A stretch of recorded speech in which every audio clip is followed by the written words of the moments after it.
Ever since the release of Star Wars The Rise of Skywalker's teaser trailer just 1 month ago over at Star Wars Celebration, a lot of fans were puzzled over as to why we heard the laughter of Emperor Palpatine at the very end of the footage, leaving a lot of fans excited about what's to come by J.J. Abrams in order to tie this movie into the entire Skywalker saga and the 8 movies that come before it. We're talking about the prequels, the originals, and maybe even beyond. And what's great about Episode 9 is that this movie really is going to change how we view certain movies and certain characters based within the Skywalker saga, said to be in a satisfying way. Now, these past couple of weeks or so, we've been learning a whole lot more about this film, and when it all comes down to one of the concept art descriptions, this is where things begin to get very intriguing for this movie. Now, specifically, a description of Rey inside of a cave meditating on a large boulder, where it's described that she is opening her backpack full of relics that she gathered from the Lost City, as well as artifacts that she took from Luke Skywalker's hut. It's said that one of the artifacts that Rey comes across during the scene involves the holocron of Darth Sidious, where it's said to be glowing in a red hue where it makes a humming sound of some kind.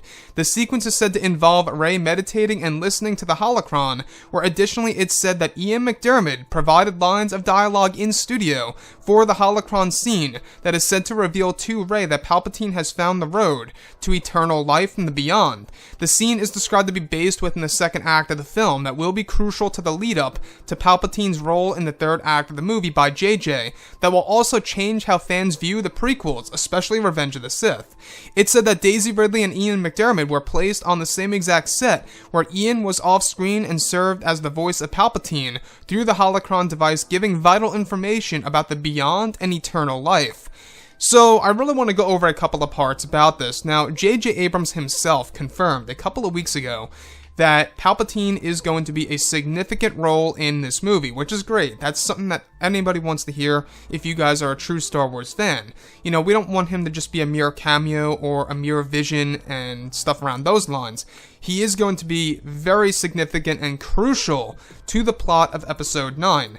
So, what's really intriguing about this is that this holocron, this Sith holocron, that once belonged to Darth Sidious / Emperor Palpatine, once belonged to Luke Skywalker himself. We lightly heard about this and went over this a couple of weeks ago about Luke Skywalker's big secret that he kept away inside of this locked metallic box that Rey actually comes across, you know, when she leaves the planet of Ahch-To.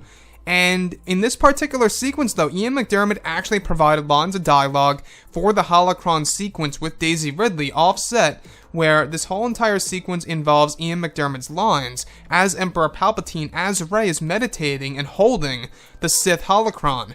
Now, this also taps into what we went over months ago about Rey actually meditating in a cave and holding a unknown Sith holocron, and all this time it actually ended up to be Emperor Palpatine's Sith holocron itself. Now, not only that, this also taps directly into the Dark Empire comic line, where in that comic from the 1990s, you do learn that Palpatine had a holocron, and in that holocron, there was even a moment in which Leia stole it, in case you guys did not know.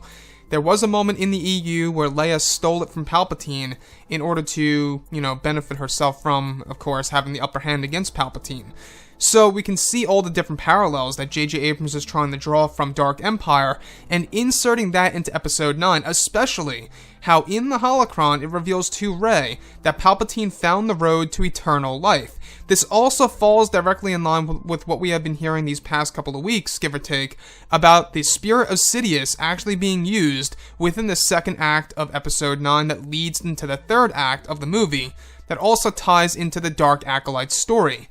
So the spirit of Sidious being used in this movie, it sounds rather creepy, almost like it's The Exorcist or something around those lines, and I think that this may seem a little off to Star Wars fans, but I think that as long as it's written well and executed well on the big screen, I think that J.J. Abrams is really trying to do something very similar to what he did with Westworld. I'm not going to give any spoilers away about that TV show in case you guys have not seen it. I do heavily suggest that you guys go ahead and watch it.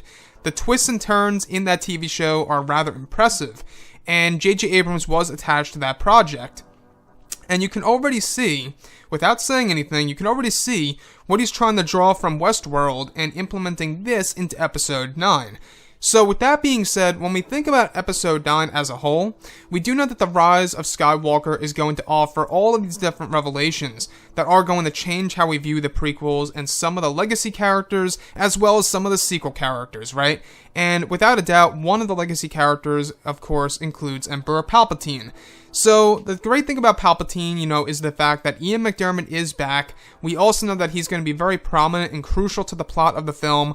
And not only that, alright, we also know that he will also be tied to Sith lore in Star Wars Episode 9, both for the evolution of Rey and Kylo Ren's character in Episode 9. So, anyways, guys, I would love to hear what you guys have to say about all this below in the comments, and if you guys did enjoy the content for today, do make sure to drop a thumbs up on this video to support the channel. I thank you all so very much for the kind support, and I'll catch you guys next time.